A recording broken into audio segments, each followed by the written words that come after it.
할렐루야. 사랑하는 여러분, 오늘도 살아계신 주님께서 우리 심령에 하나님의 말씀으로 채워주시고 성령을 부어주시고 하늘의 기쁨으로 충만하게 채워주시기를 주의 이름으로 축복합니다. 바울이 비시디아 안디옥에서 복음을 전했을 때 그 복음의 예리한 칼이 듣는 자들의 심령을 찔렀습니다. 그리고 그 속에서 생수가 터져나왔고 성령의 역사로 말미암아 믿는 자들이 많이 나오게 되었다. 이렇게 성경은 기록하고 있습니다.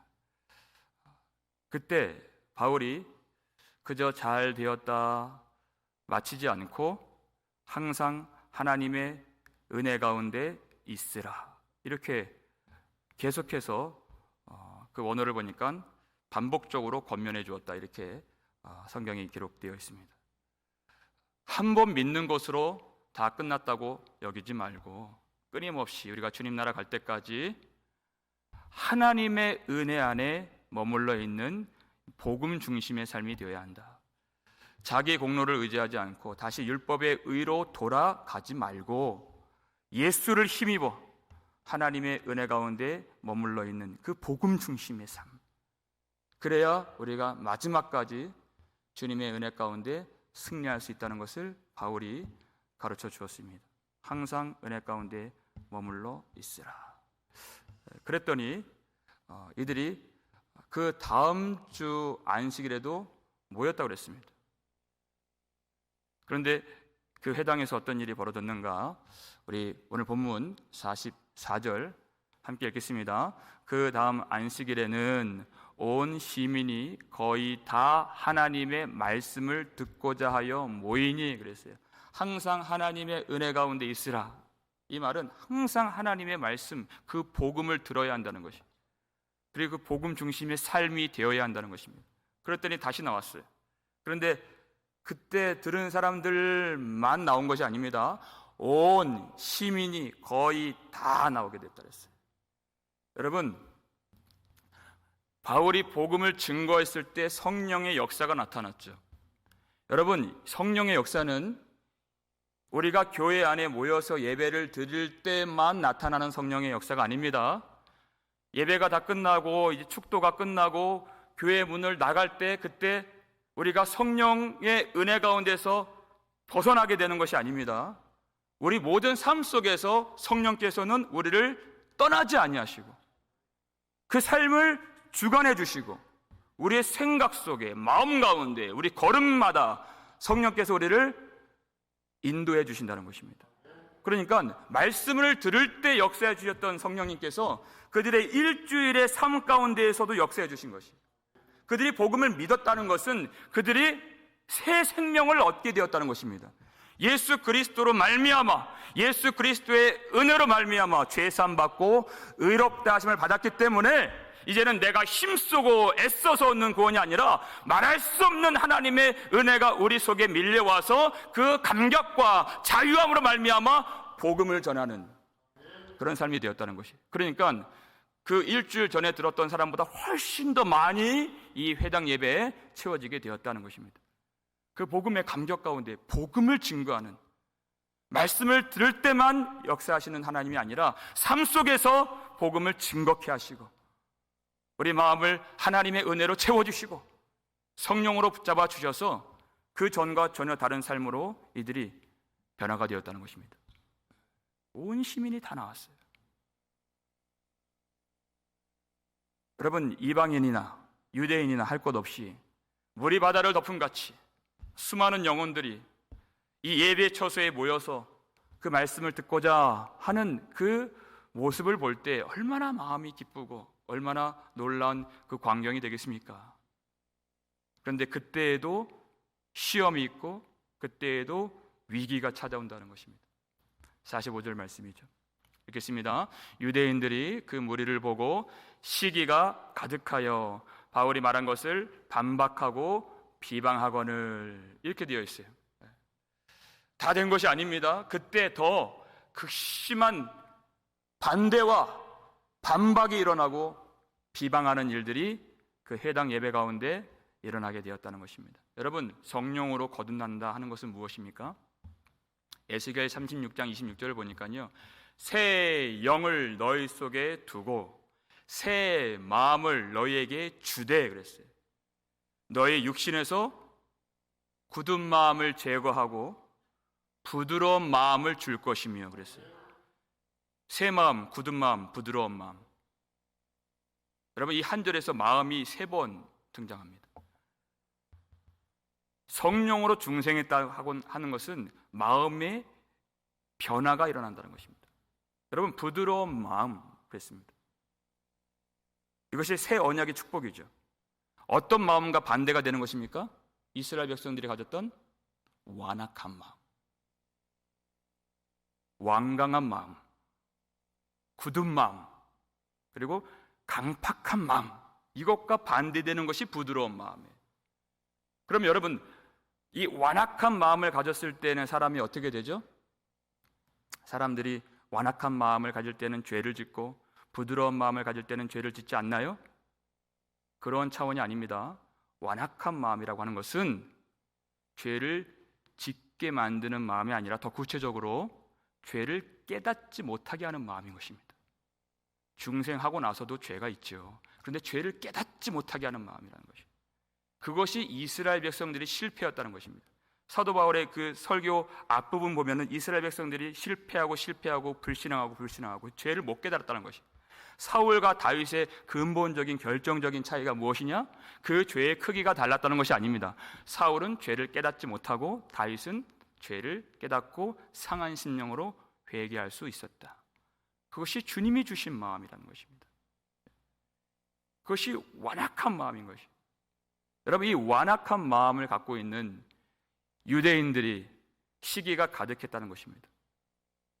완악한 마음은 높아진 마음이에요. 말씀이 돌아가지 않습니다. 그러니까 죄를 깨닫지 못하고 회개가 불가능한 고집불통의 마음이라는 것입니다. 복음이 들리지 않을 때에는 그것이 드러나지 않아요. 그런데 복음이 선포되면 그때부터 그 완악한 마음이 더 도드라지게 되어 있습니다.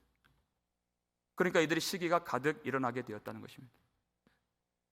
여러분, 복음은 오직 예수 그리스도 구주의 영광만 나타내는 하나님의 말씀이 복음입니다.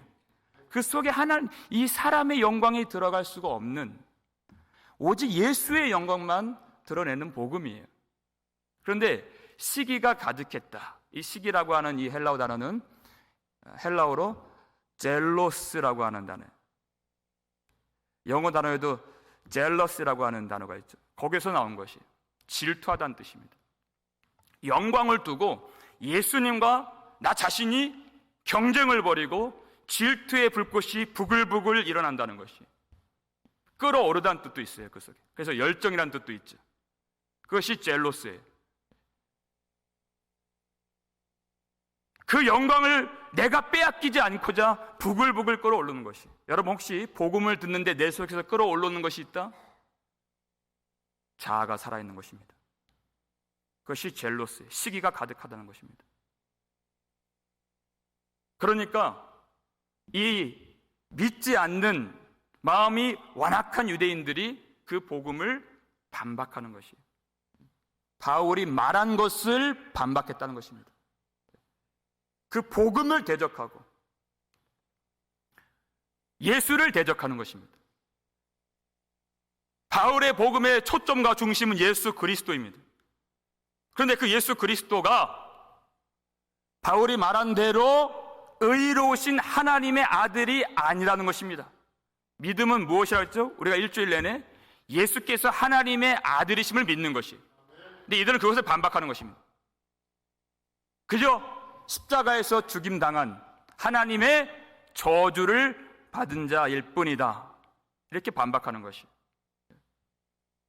그래서 예수 그리스도로 말미암는 의의를 배척하고 비방하고 조롱하는 것입니다.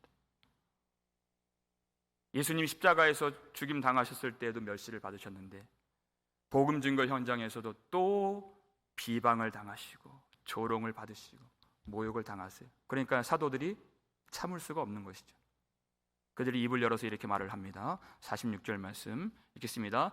바울과 바나바가 담대히 말하여 이르되 하나님의 말씀을 마땅히 먼저 너희에게 전할 것이로되 너희가 그것을 버리고 영생을 얻기에 합당하지 않은 자로 자처하기로 우리가 이방인에게로 향하노라. 아멘.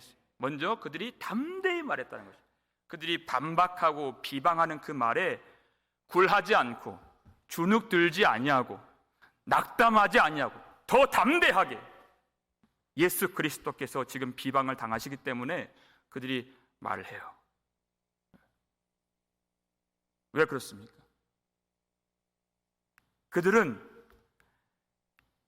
이 어두운 세상에 복음을 전하라고 하나님이 그들을 불러주시고 그들을 보내주신 하나님의 명을 받들어서 지금 이 자리까지 나온 것입니다.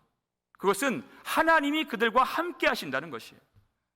여러분, 어두운 세상에 복음을 전한다는 것은 항상 이와 같이 시험이 있고 반대에 부딪히고 역경이 있고 비방과 조롱을 당하는 것이 이상한 일이 아니라는 것을 우리가 알아야 한다는 것입니다. 아주 정상적인 일이라는 것입니다. 그것 때문에 굴하지 않는다는 것입니다.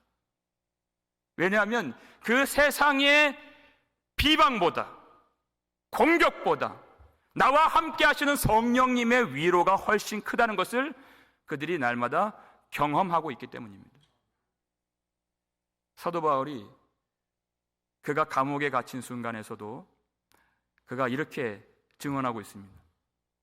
디모데후서 4장 17절 말씀 보면 이렇게 씁니다. 주께서 내 곁에 서서 나에게 힘을 주심은 나로 말미암아 선포된 말씀이 온전히 전파되어 모든 이방인이 듣게 하려 하심이니 내가 사자의 입에서 건짐을 받았느니라. 아멘. 이제 순교당할 그 날을 기다리면서 이 마지막 서신서를 디모데에게 전해주기 위해서 쓰고 있는 것입니다. 근데 그 마지막 장이에요. 마지막 부분이에요. 주께서 지금까지 내 곁에서 힘을 주시면, 그런 두려움에 떨고 있지 않았습니다. 살아계신 하나님께서 지금도 공급해 주시는 그 힘을 누리고 있다는 것이에요. 왜 힘을 주십니까? 왜 힘을 주십니까? 그로 인해서 선포된 말씀이 온전히 전파될 수 있도록 힘을 주시는 것이에요. 여러분, 하나님께서 우리에게 왜 힘을 주십니까? 이 복음을 온전하게 전하라고 힘을 주시는 것이. 반대로 우리에게 왜 힘이 없습니까? 우리 인생의 목적대로 이 사명을 감당하지 못할 때에는 우리가 힘이 없이 살아가는 것입니다. 세상에 굴복하고 두려워하고 낙심이 찾아오는 것입니다.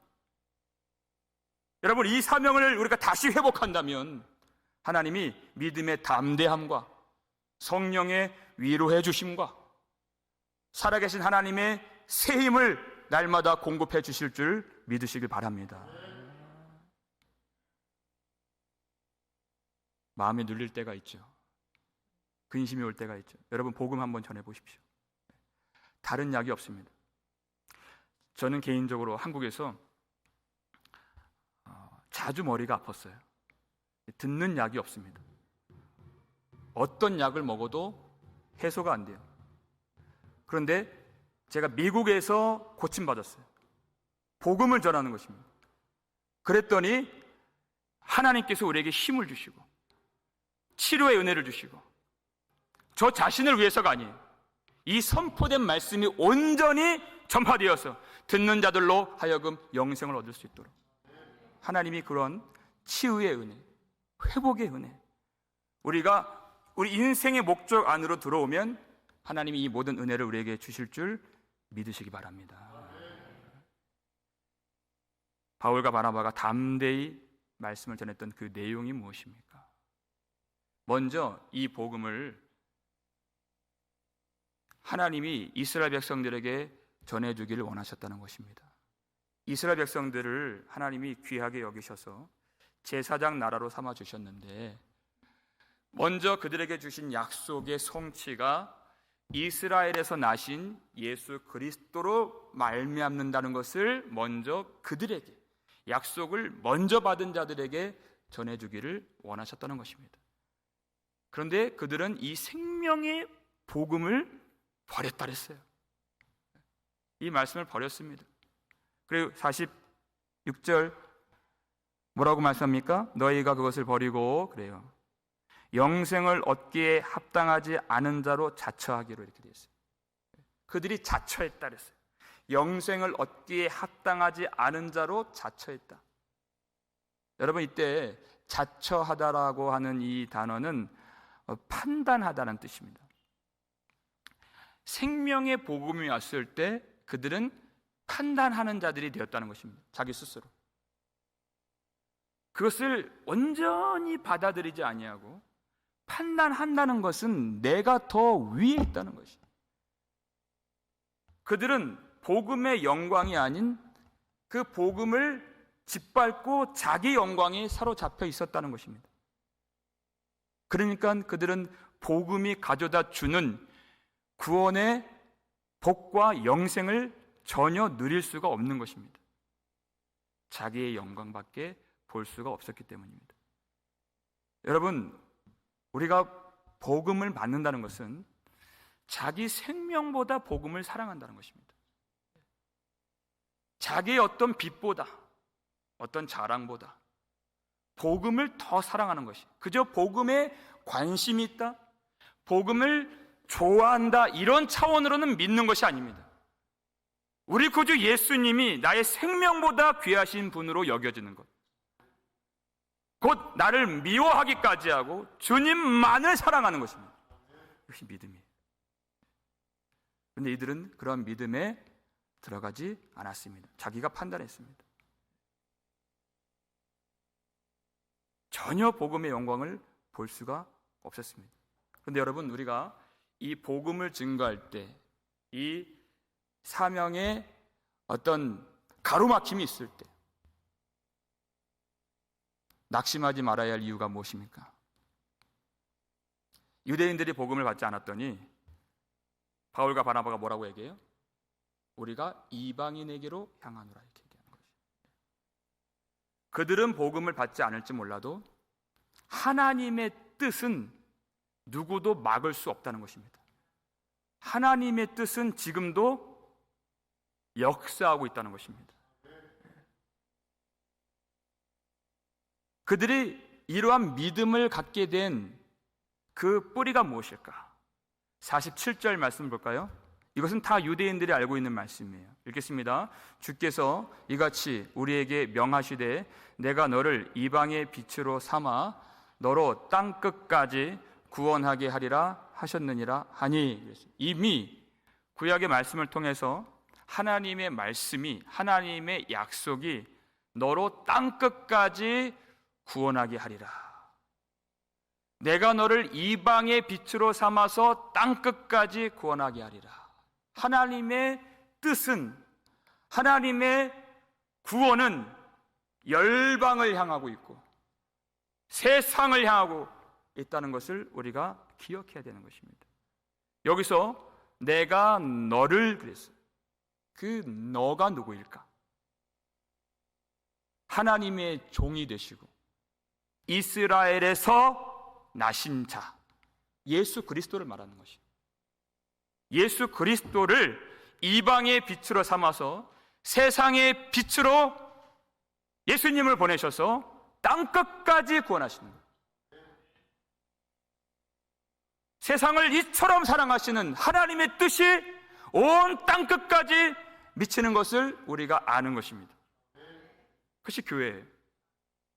그래서 우리가 예수를 믿으면 성령을 통해서 예수의 영이 우리 속에 거하십니다. 그러면 이제는 하나님께서 예수의 영을 가진 교회를 통해서 이방의 빛으로 삼아서 예수님이 주셨던 그 사명을 이제 교회가 감당하면서 땅끝까지 구원하게 하시는 그 일을 이루신다는 것입니다. 그것이 우리의 사명이에요. 그래서 우리가 예수의 심장을 가지고 예수의 마음을 가지고 주님의 뜻을 받들어 이 사역을 감당해야 되는 것입니다.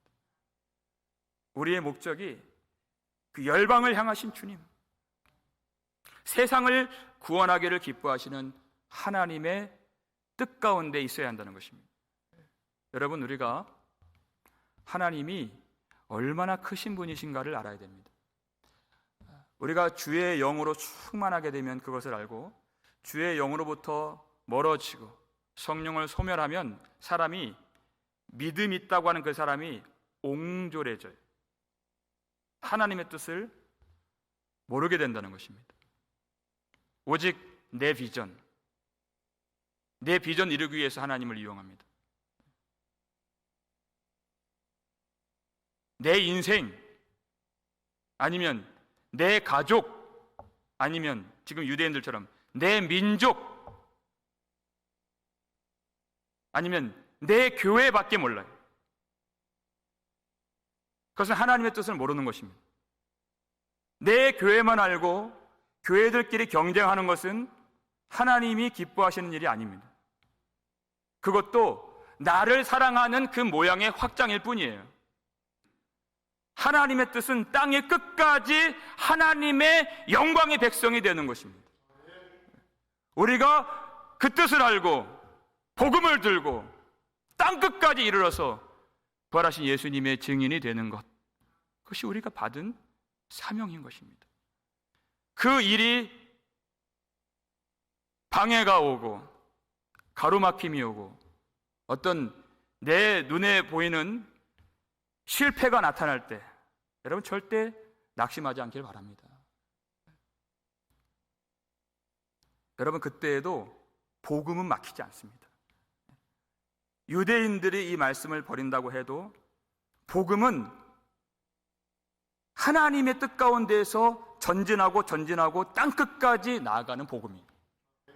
여러분, 우리가 선교 사역할 때 낙심되는 그런 지점이 있고 그런 사건들이 있죠. 절대 낙심하지 마세요. 절대 낙심하지 마세요. 우리가 정성스럽게 드린 헌물이, 그런 물질이 허비되는 일이 있다고 해도 여러분 낙심하지 마십시오. 왜냐하면 우리 구주 예수 그리스도께서 십자가에서 흘리신 그 보혈의 공로는 절대 허비되지 않습니다. 보혈의 은혜는 절대 헛되게 쓰여지지 않습니다. 복음은 전진합니다. 살아계신 하나님의 뜻만 이루어지는 것이에요. 유대인들이 복음을 받지 아니하니까 하나님은 그 실패를 통해서 새 역사를 창조하십니다. 이방인들이 복음을 듣는 그 문이 열리게 되었다는 것이죠. 우리는 다 볼 수 없습니다.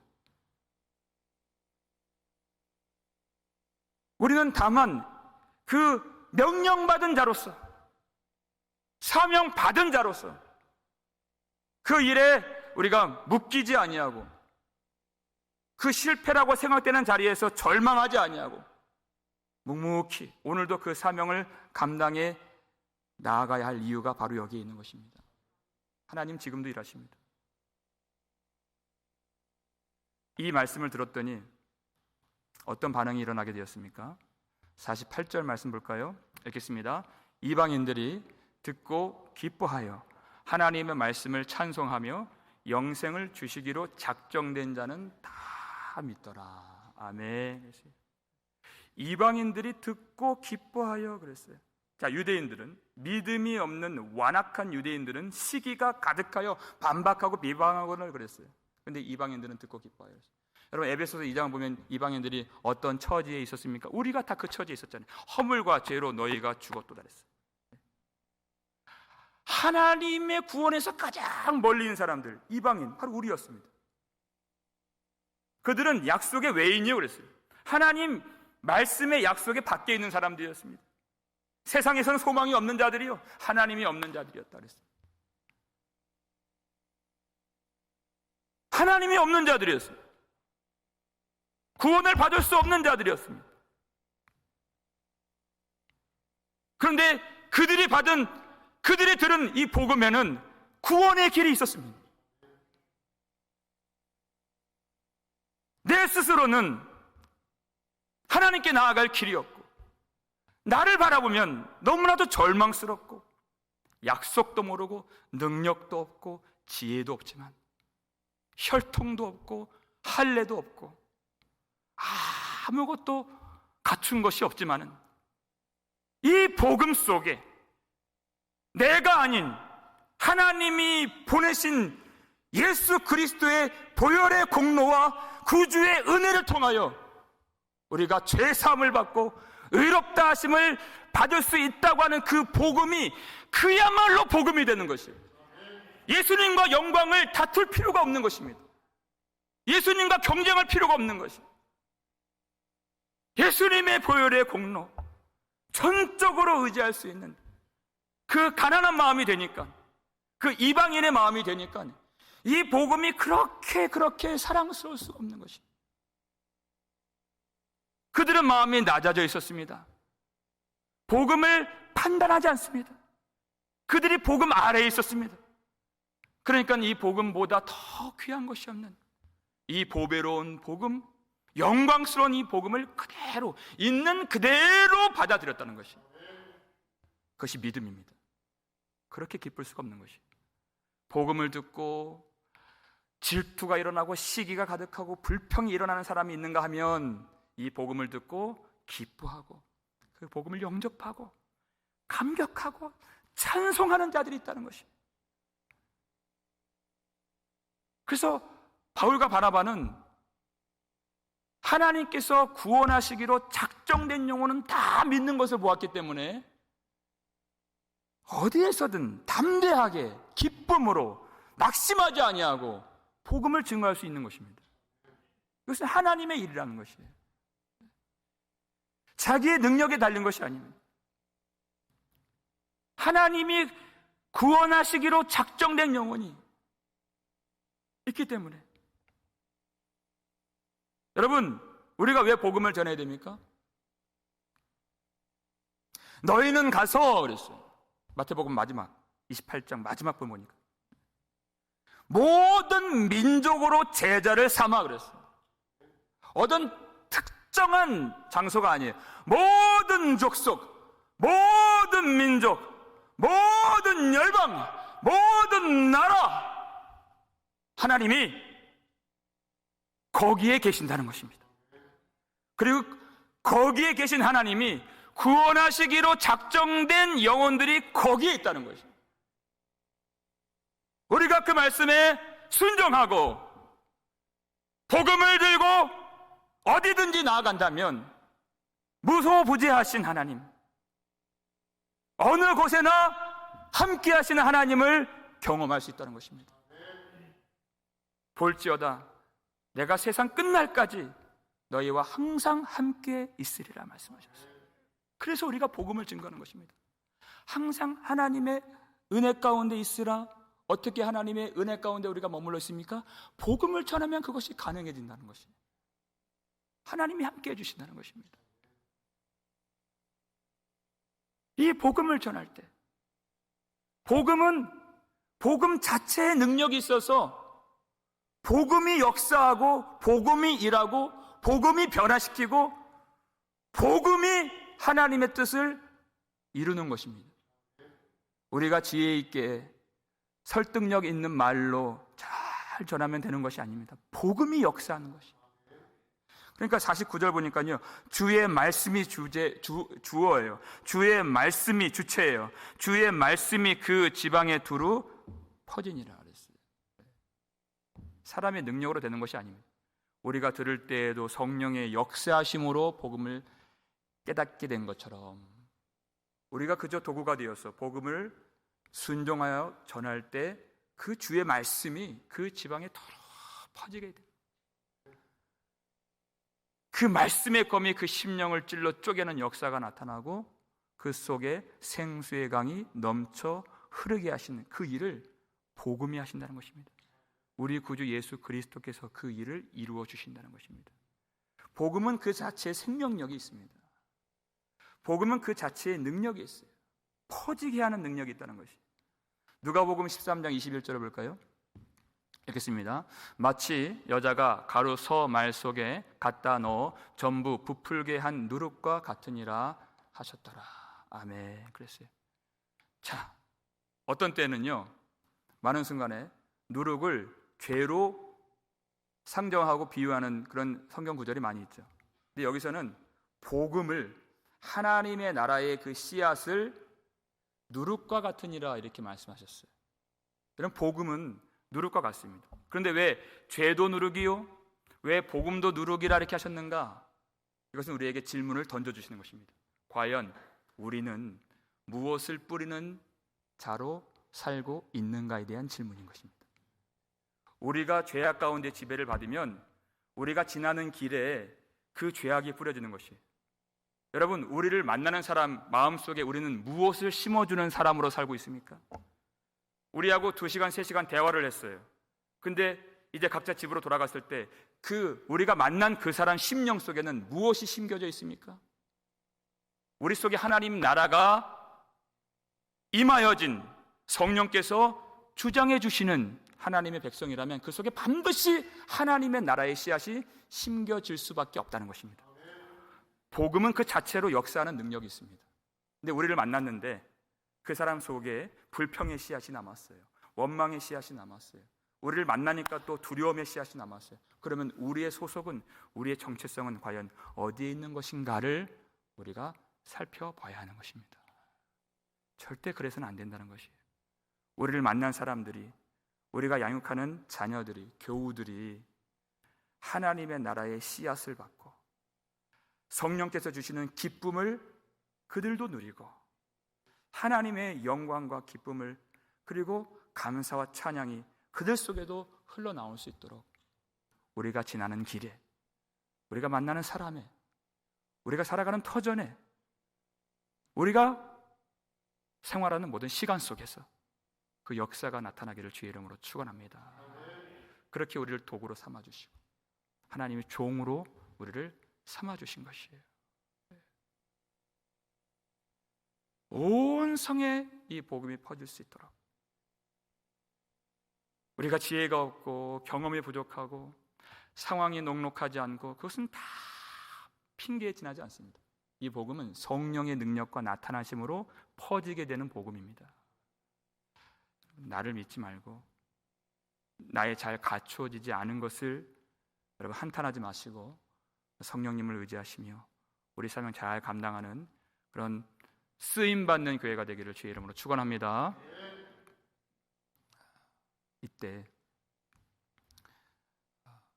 이 사도들은 큰 어려움에 봉착하게 되었습니다.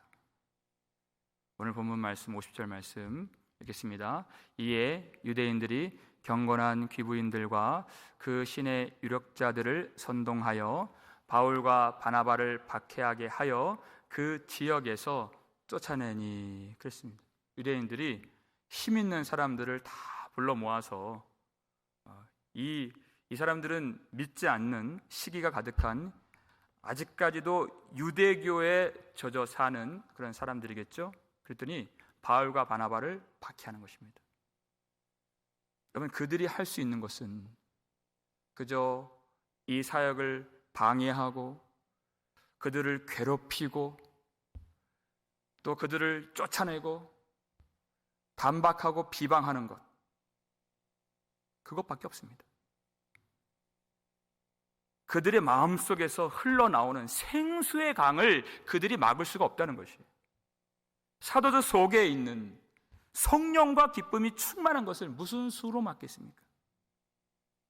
복음을 듣고 성령의 역사가 나타나서 이제 새신자가 된, 새로 태어나게 된 이런 사람들 속에 계시는 그 하나님을 그들이 어떻게 막겠습니까? 그들이 할 수 있는 최선은 그저 박해하는 것밖에 없다는 것이에요. 여러분, 우리 속에 하나님이 거하시면 하나님이 우리에게 생명을 주시고 성도들에게 자유를 주시고 찬송을 주시고 예수 이름의 권세를 주시고 예수님의 영광을 주십니다. 그것을 누가 빼앗을 수 있겠습니까? 생활은 좀 어렵게 할 수 있겠죠. 여러분, 그 박해가 일어날 때 우리가 분명히 알 수 있는 것이 있어요. 이 세상이 주는 것과 하나님이 주시는 것이 무엇인가를 분별할 수 있는 그런 좋은 기회가 되는 것입니다. 박해를 받으면 세상이 주는 것들은 다 떨어져 나갈 수 있습니다. 그런데 하나님이 주신 영원한 것은 절대 누구에게도 어떤 상황 속에서도 빼앗기는 일이 없다는 것입니다. 그러니까 제자들은 어떻게 해요? 낙심하지 아니하고 기쁨과 성령으로 충만하게 되었다는 것이에요. 그 마을을 떠나면서 예수님이 가르쳐 주신 대로 발에 있는 먼지를 떨어버리면서도 그들은 눌리지 않습니다. 절망하지 않습니다. 두려워하지 않습니다. 마지막 절, 우리 52절 말씀 읽겠습니다. 제자들은 기쁨과 성령이 충만하니라. 아멘. 박해는 할 수 있겠죠. 세상적인 것들은 다 그들이 빼앗아 갈 수 있습니다. 그러나 이 기쁨은 하나님이 주신 기쁨이에요. 이 성령은 하나님이 주신 성령입니다. 그 속에 하나님이 거하시면 자연스럽게 저절로 하늘의 기쁨으로 충만하게 되는 것이에요. 여러분, 이들은 힘 있는 사람입니다. 유력자들이에요. 그들이 힘을 부리면 이 땅에서 무엇이든지 할 수 있다고 자부하는 사람들입니다. 그런 위험 속에, 그런 위협 속에 교회가 놓여 있죠. 그러나 우리는 두려워할 필요가 없습니다. 우리 주님께서 힘 있는 자들이 빼앗을 수 없는 기쁨을 이미 주셨습니다. 요한일서 4장 4절을 보게 되니까 말씀에 너희는 이미 이기었노라 하셨어요. 너희는 이미 세상을 이기었노라 하셨어요. 이는 너희 속에 계신 이가 세상에 있는 자보다 크심이라. 우리 속에 성령이 계시기 때문에 이미 세상을 이긴 줄 믿으시길 바랍니다. 여러분, 우리가 왜 낙심을 합니까? 왜 우리가 절망에 빠집니까? 그것은 환경의 문제가 아닙니다. 우리가 돈이 없다고 해서 절망에 빠지는 것이 아닙니다. 우리가 몸이 아프다고 해서 낙심에 빠지는 것이 아닙니다. 그것은 우리 속에 성령님이 거하시는가 거하시지 않는가의 문제라는 것이, 땅에 있는 문제가 아닙니다. 하나님과의 문제입니다. 그래서 오늘 우리가 이 밤에 하나님과 독대할 수 있길 바랍니다. 땅의 것을 구할 필요가 없는 것이, 하나님이 우리 속에 거하시면 너희 속에 계신 이가 세상에 있는 자보다 크심이라. 만물보다 크신 이가 우리 속에 거하시면, 만물을 창조하시는 이가 우리 속에 새 마음을 창조해 주신다면 우리가 왜 낙심하겠습니까? 우리가 우겨쌈을 당한다 해도 쌓이지 아니하며, 우리가 어떤 박해를 받아도 낙심하지 아니할 것은 우리 속에 살아계신 주님께서 거하시기 때문입니다. 여러분, 우리에게, 성도들에게 주신 약속이 있습니다. 너희가 악한 자라도 자식에게 좋은 것을 줄 줄 알거든 하물며 하늘에 계신 너희 아버지께서 구하는 자에게 성령을 주시지 않겠느냐. 여러분, 우리가 두려움에 빠진다면 여러분 그것 자체로 두려워하지 마십시오. 성령을 구할 때가 되었다고 주님 말씀해 주시는 것입니다. 주님이 신호를 보내주시는 것입니다. 우리가 지금 근심이 온다면 지금 오늘 이 밤 지나치지 말고 우리에게 구하는 자에게 풍성한 성령의 위로를 주시고 성령의 능력을 주시고 성령의 은혜를 주시고 성령의 은사를 주시는 하나님을 만날 때가 되었다는 것을 우리에게 가르쳐 주시는 것입니다. 여러분, 오늘 이 밤 그저 우리가 익숙한 대로 지나치지 마시고 우리에게 풍성하게 성령의 은혜를 약속해 주신 우리 하나님을 간절히 구하실 수 있기를 바랍니다. 내가 지워지고 내가 부정돼야 성령으로 충만하게 채워주십니다. 내 생각이 남아있는데, 내 의를 내가 붙잡고 있는데 어떻게 성령의 역사가 나타나겠습니까? 그렇지 않습니다. 여러분, 우리가 이방인의 마음을 가지고 우리 겸손하게 낮아져서 나의 직분, 나의 경험, 내가 아는 것, 나의 어떤 신학적인 지식, 신앙적인 경험들을 다 내어버리고 오늘 어린아이같이 성령을 구할 때 주님이 약속해 주신 성령의 은혜가, 성령의 은사가 새롭게 우리 가운데 부어짐으로써 하나님께서 땅끝까지 구원하시기로 작정하신 영혼들을 다시 살려주실 때 귀하게 쓰임받는 복된 교회가 되기를 주의 이름으로 축원합니다.